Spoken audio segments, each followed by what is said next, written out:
美国总统川普29日密西根州发表接近100日的演说，伊讲伊会进行一场常识革命，会让美国有深刻的改变。伊个考试民主党的总统拜登，嘛批评联准会的主席鲍尔。川普嘛个签署行政命令，要来降汽车的关税，这嘛让美金甲美国拢个大起。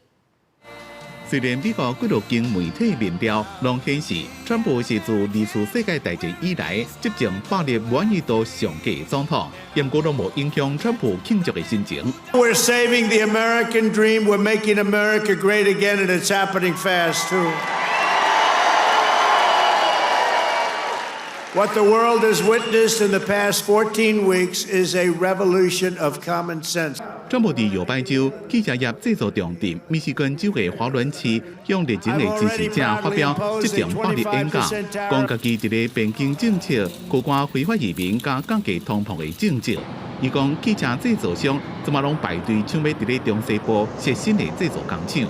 After decades of politicians who destroyed Detroit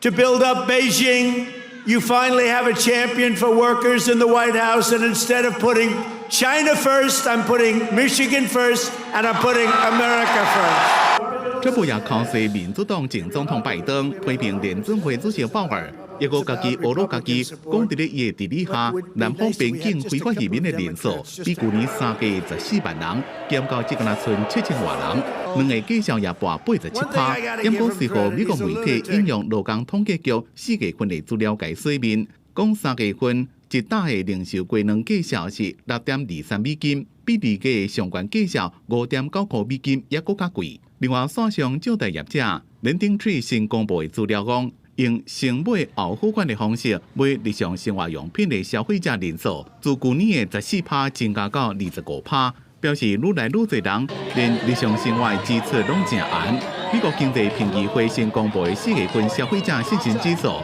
连续第5个月半，降到5年来上低，甚至比新冠疫情时阵也更加害。In 100 days, we have delivered the most profound change in Washington in nearly 100 years. 另外，川普即天签的行政命令，调降进前所实施的几多项协加汽车关税，和美金加美股拢起。公司新闻王慧文编写。